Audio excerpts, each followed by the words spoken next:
SGA is confirmed MVP of the league. We already know he's way up. Let's look at some potential future MVPs to see if their value is going up or down. What is up, everybody? Welcome to another episode of Up or Down, where we take an in-depth look at what moves a card's price up or down. I'm your host, Dappz, here with the almighty Ethan, the biggest sports card buyer in the country, and it's not even close. I think he bought $1 billion worth of cards last month alone. And guys, for the first time ever, please stick around. We're going to give away a PSA 10 slab in this episode, and we're going to give away something in every episode going forward. Like, comment, subscribe. We are going to do a giveaway for all of you passionate fans out there. Please stick around. We are going to announce which PSA 10 slab we are giving away in the middle or towards the end of the show. You'll have to watch to find out. Shai won MVP. Does being MVP, past, present, or future, make the value of a card go up or down? Luka Doncic out of the playoffs, and his card price is up. Why? I mean, Luka's value already has MVP written all over it. A lot of people have built-in values ahead of time. Like, when Mahomes was winning 3 Super Bowls in a row, people already knew he was a Super Bowl quarterback. So his prices, when he hit the Super Bowls, didn't really go up that much because it's fixed into the price. Luka Doncic, when he got traded to the Lakers, was already a 2-time Western Conference Final NBA champion, not NBA champion, in the NBA championships. He was already built into the price. When his logo man was doing $4 million, people didn't expect one MVP. They expected multiple MVPs. And listen, Luka here is selling for $340K, I think a couple months back. Does that sound right, JGL? Couple months back. The current value of that Gold Prizm is now $357K. It's the offseason. One would think that once the offseason happens, Luka's price is going to take a little dip. Mm-hmm. There are exceptions to this rule, obviously, especially with a rare card like a Gold Prizm, something printed out of 10 or 5 or 1 or even out of 25 or less. But at the same time, I don't understand how Luka's price can go up when you get bounced from the playoffs. Yeah, his prices are a little like jazzed up because he's in the Lakers uniform. I don't think he's shown anything that make us say he's up in terms of what he's doing on the court. But just having a new dynamic on the team where you can be on the Lakers, you can bring in stars, you can bring in good free agents, you can even bring in good draft picks. I mean, there's tons of potential. When you have LeBron as your GM of your team, he could bring in 2 superstars in a blink of an eye. I mean, there's so much potential growth in terms of the team. So he can go on to win several championships in the next couple of years if you come in and you bring in a Joel Embiid or a Nikola Jokic or like a Giannis Antetokounmpo. Now, Shai's got his MVP before Luka, which I think, not to say shocked a lot of people, but I would have definitely assumed that everyone betting on the MVP would have bet that Luka would have won one before SGA. And now another potential MVP next year, Victor Wembanyama, is down in price, actually. His rookie logo man out of NT recently sold for a little over $500,000, and now that value is projected at $10,000 less. I think Wemby is going to slowly go down in price during the offseason. I think he's a buying opportunity. I think he's a Luka-esque player, though, where he's not going to dip tremendously. But if you are a Wemby buyer, he's down right now. This is the time to buy. The Spurs start to play well next year. They have De'Aaron Fox. I don't know if Chris Paul is going to still be on the team, but they should significantly increase their win total and just their whole team chemistry next year, which is going to lead to Wemby's price going up, right? Even though it's down right now. Yeah, I know that it says it's down $10K for the NT logo man. It's probably down $100K. He had a fixed in value when he came into the league. People thought he was a guaranteed MVP, a guaranteed NBA champion, and then he got hurt. And the biggest scare for any big man is getting hurt. We've seen careers end in months after just one bad roll of an ankle or one bad knee injury. So people are generally scared on health conditions.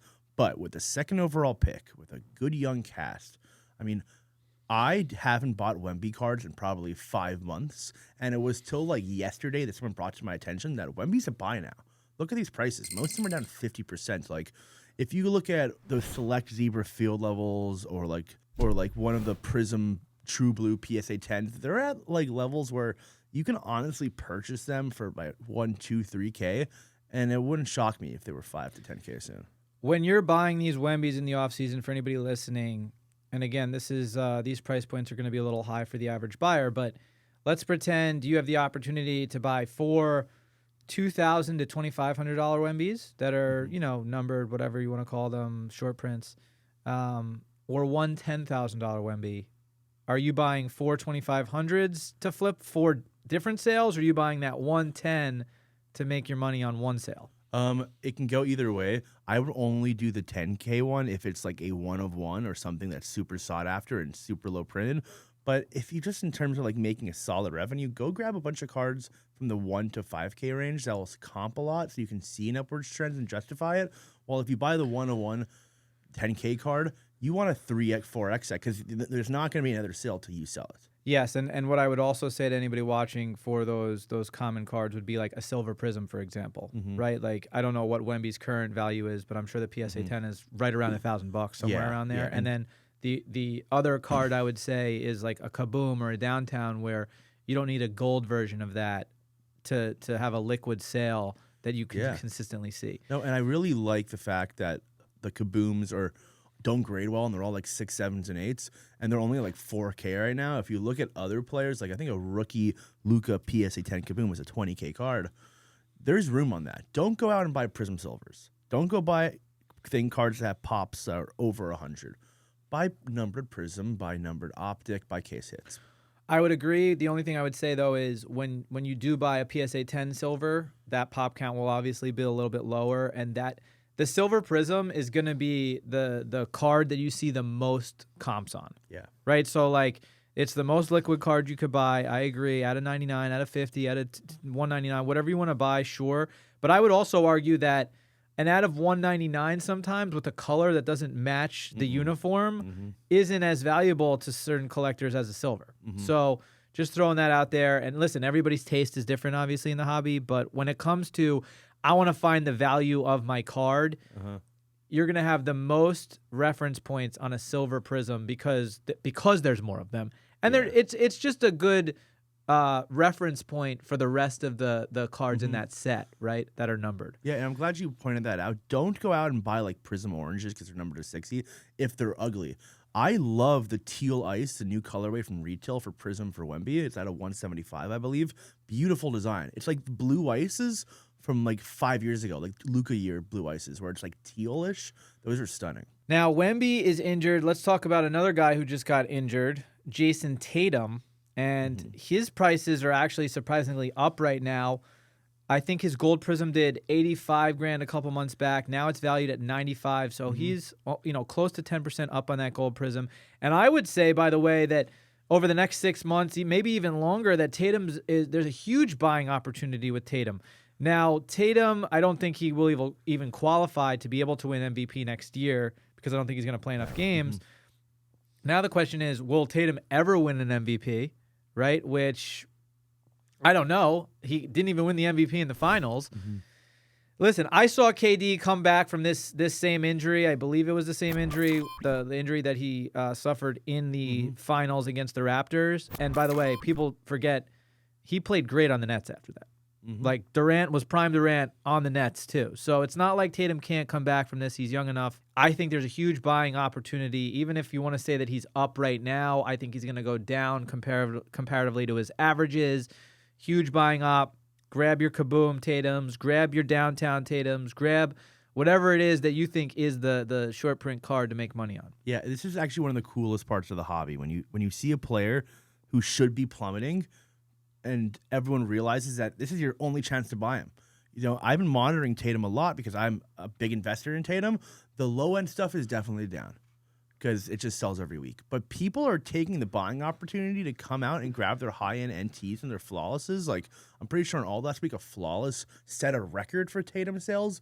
Like, him going down just spiked people's, like, interest in him. They're like, okay, he's down. His market's down. Now we have to go because if you look at Jason Tatum, he might never win an MVP because he's not that type of player. Like the Kobe's and Durant's don't win tons of MVPs. It's more about the players that fill up the stat sheet and have 1 year bigs. Like if you're good every year, then being good isn't impressive anymore.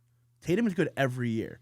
He's gonna go to more NBA championships. That Celtics team isn't gonna dump him. They're gonna dump players around him and build up to Tatum. So overseas, if you look at card hobby sales, Tatum is still flying. What I'm buying. We want to know, what cards are you looking at this week, Ethan, on alt? Okay. Starting off with the Halliburton Mojo PSA 10.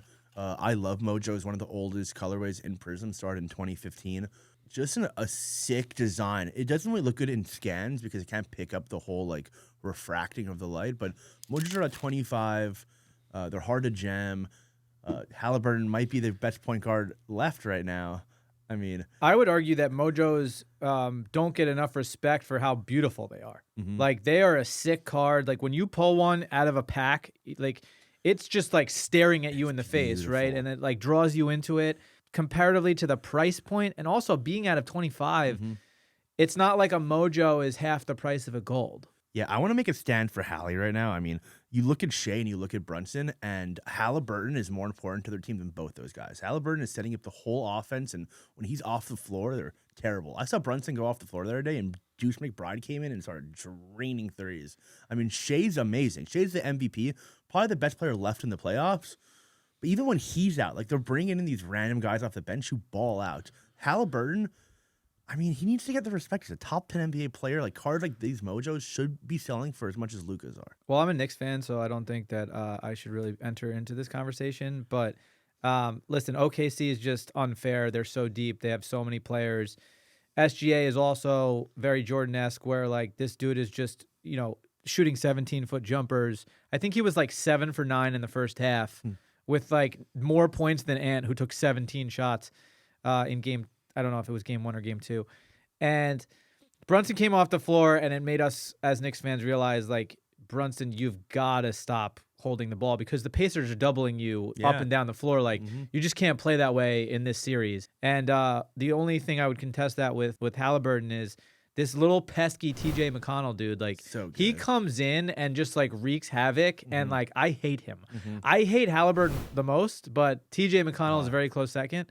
But listen, Halliburton does deserve his credit. He's been playing amazing. He's been hitting huge shots. He is the energy for his team. Dude averages 10 assists per game. Just the clutch factor alone. Like, he's such a promotable player. He gives such good post-game interviews. I'm in love with Halliburton. So what do you think this Mojo Prizm is going to end at? Oh, it's got a long way to go. It's a pop 2. It should reach 5 digits, but I wouldn't be surprised if it goes under. I would like to look at what an Ant-Man Mojo PSA 10 does, and then this should be right around there. So what's the next card you're looking at this week? Fernando Tatis Orange. If you go back in time, this was like a 20, 30K card plus at one point. And after the steroids acquisitions, his market's never recovered. But if you look at his numbers right now, I think he's favored for MVP. A true orange Tatis, there's so much room to go up because it's already reached those levels. So even if it goes like half of what he used to do, because he might win the MVP, I mean, this card has tons of potential. Well, back then, I mean, listen, not that Ohtani's always had hype, but at the time, Tatis was in the card market was way more hype than Ohtani, because when this came out and he when he hit the big leagues, like, Ohtani was not an MVP yet. He's on the Angels. Mike Trout's on the team. Like, he's working through injuries, right? So like, Tatis was the guy. And you're absolutely right. I don't know if it was 80 games or if it was the whole season he got suspended for, but that tanked his market. Tanked it. So it's actually cool to see him kind of making a comeback. And listen, the Padres are obviously little brother to the Dodgers for years and years and years, and they've been good. They've been good in the last 5 years. Padres are good, right? And they had Juan Soto that one year, so like, they're always making moves. Did they get Bogarts from the Red Sox, or they got? Yeah, they have Bogarts. They have Machado. They have Tatis. They have Darvish. They have Merrill. They have Cronenworth. Like, they're deep. They're a deep team. They've got King, the pitcher, who's Michael nasty. King, yeah. I think they can make a run, and they played the Dodgers well in the playoffs last year. I don't know if they're ready to overtake them like the Mets did, by the way, who, you know, obviously have the Dodgers number. You know what's really messed up is that this True Orange at 3K, and if you blind eye tested me, I think this was a 15, 20K card, because I just look at the player, look at the potential, look at what card it is. I mean, if we just didn't have Tatis in there, we had a very similar player with the same stats, you would think it's a monster card. Like, if this was Ronald Acuna, this would be a 20K card easily. Why is Tatis so much less? Because of the steroid bust? Well, if you actually look into the steroid thing, it wasn't like he was juicing heavy. He just took the wrong substance and got banned for it. Well, he's also like a very thin dude. He doesn't look like a guy who's taking steroids. But his stats this year are what they were pre-steroids that one year he was playing. And, like, this is supposed to be a 30-30 guy. And also, orange first Bowmans are just so sick. Dude, right? This guy plays 5 positions now or something. Like, he's the heart of that team, him and Manny. I think this card should be well into the 5 digits. And if it doesn't, I want to look at the last sale, and it should be 2x that last sale. Okay, so what's the next card you're looking at? The next card I'm looking at is a This stunner. is sick, dude. Yeah. This is my favorite so far. Yeah. Prizm Black, one of the best cards in history. PSA 10s, one of the highest grades. I mean, it's got an NBA All-Star and Shaq, who Shaq doesn't really have that many good cards. So if you really look at the breakdown of all of Shaq's best cards, this is probably top 30 for a top 15 player of all time. This is going to go to a collector. Like, if you want this, like, there's no comps to justify what you pay for it. So you can pay whatever you think it's worth and then ask whatever you think it's worth, or you can never sell it. So I was going to say the same thing, which was we just looked at a Halliburton and we just looked at a Tatis. And I would also argue, like, this is not the time to buy Halliburton. He's extremely up right now. Nope.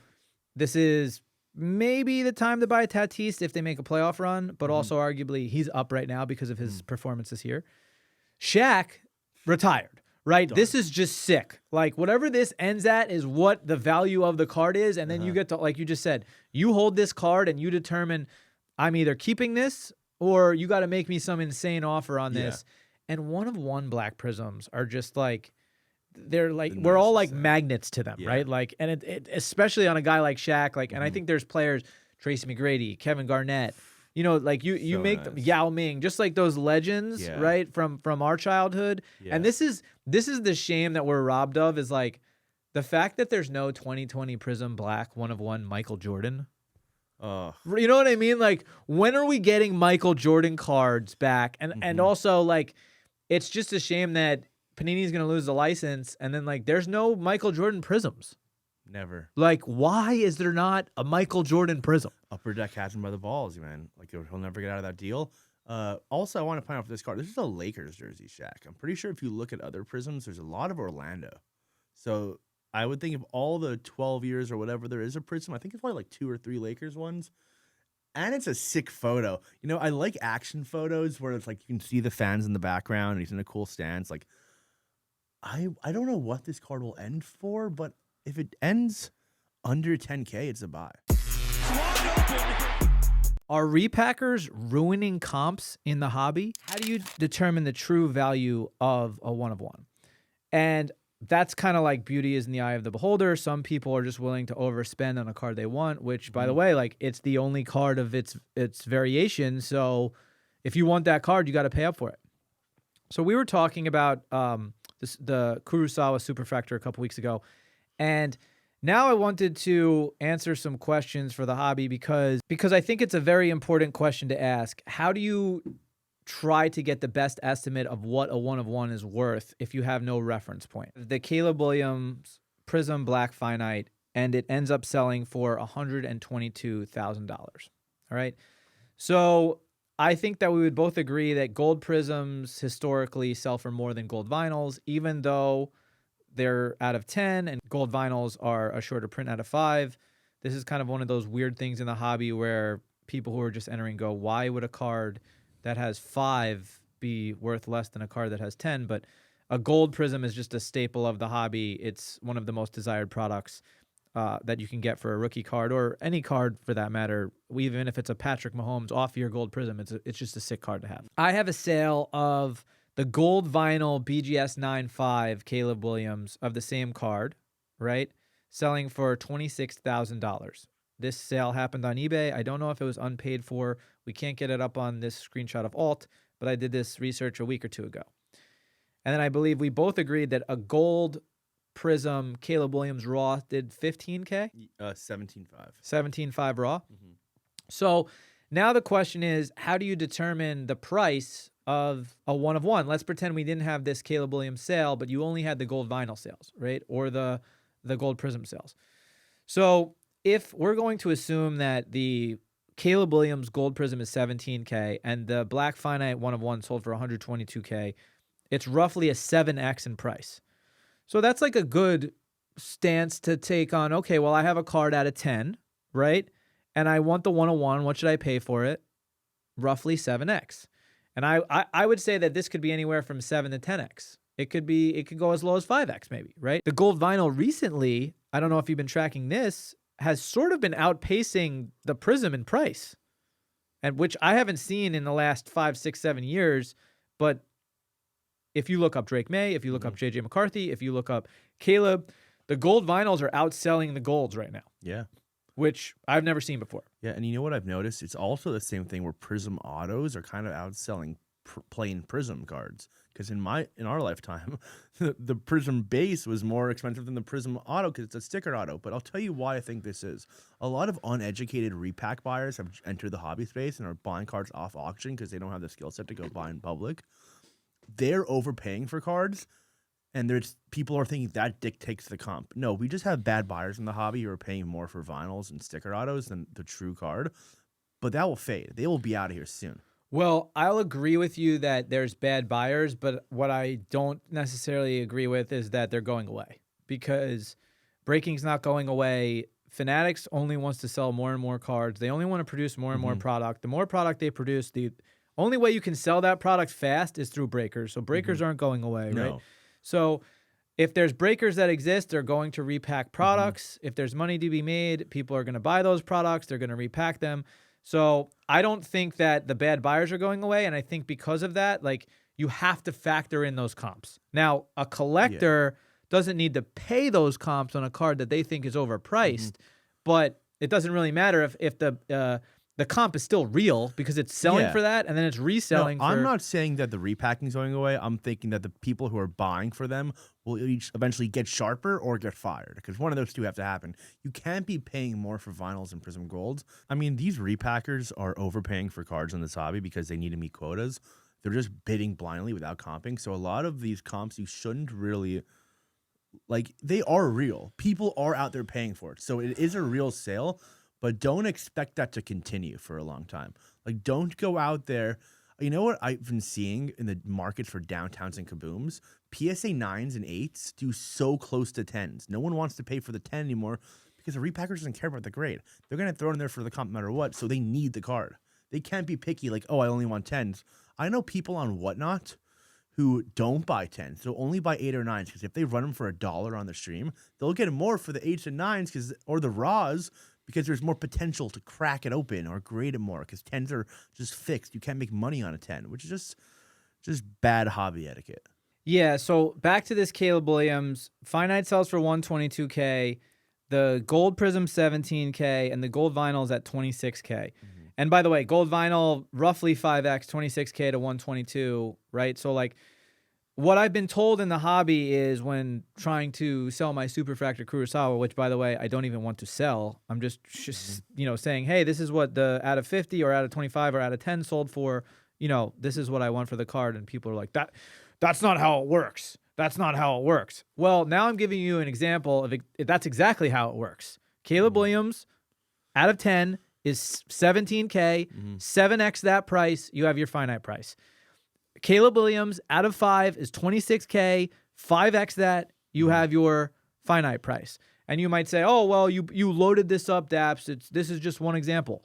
I mean, look at any of the quarterbacks in this year's draft class, and I'll use another example.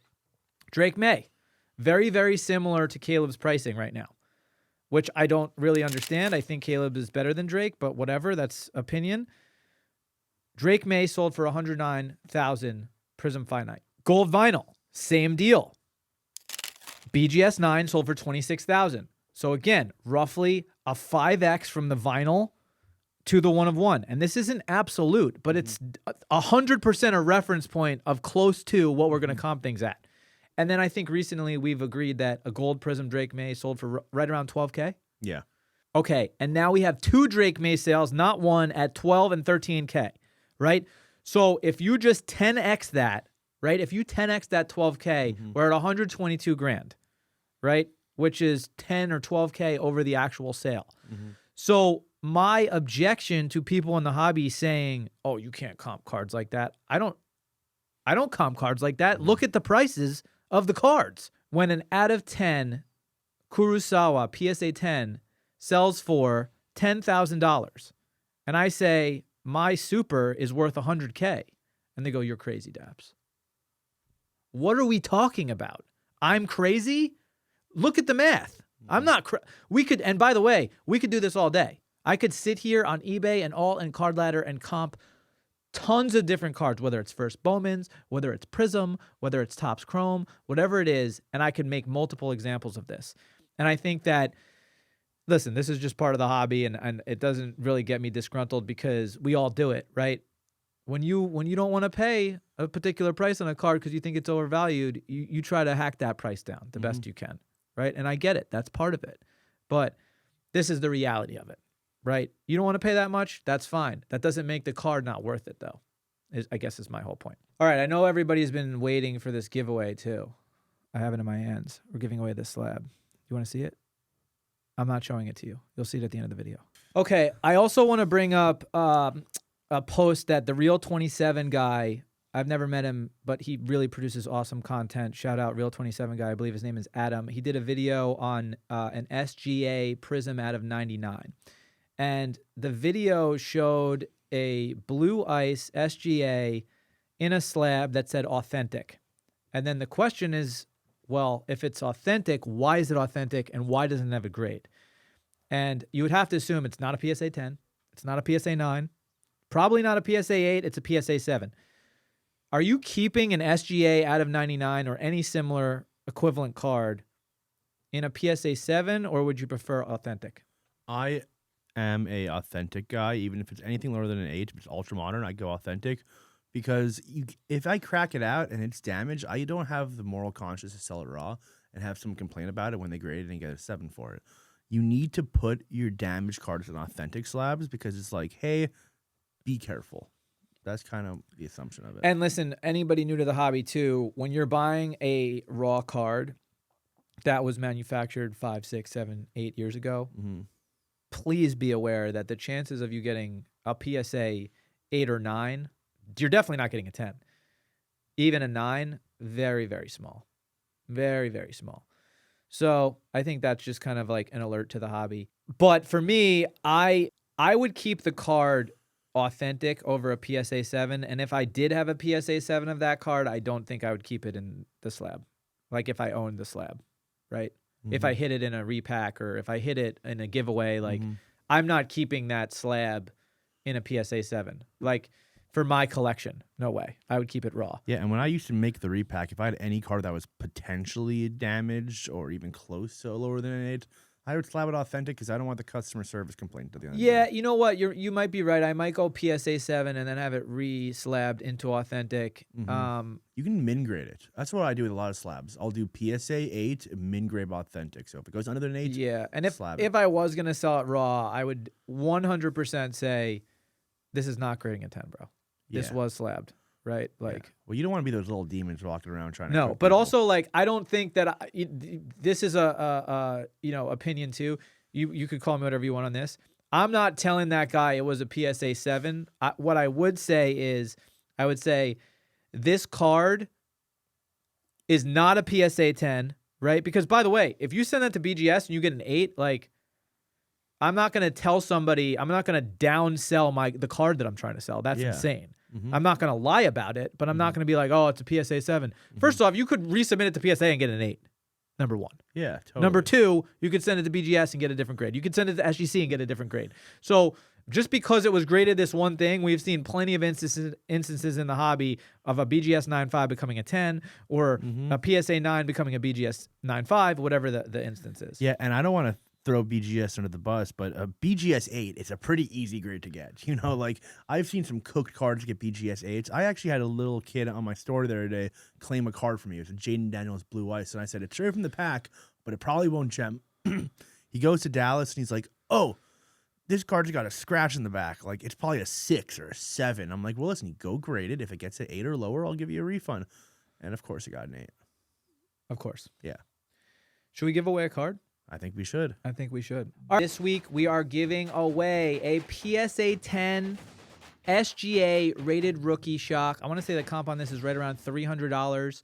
The way we are going to do this giveaway is, please like, comment, subscribe to our channel. One of the comments below this video, we are going to randomly select, and we're going to announce the winner in next week's episode, okay? So please comment below. We're going to randomly select one of you guys to win the SGA, and this is just a way to give back to you guys for watching. We appreciate all of you so much. Again, we love that you're watching this show. We're just a couple of knuckleheads talking about sports cards and cardboard. Appreciate you. SGA coming to one of you next week.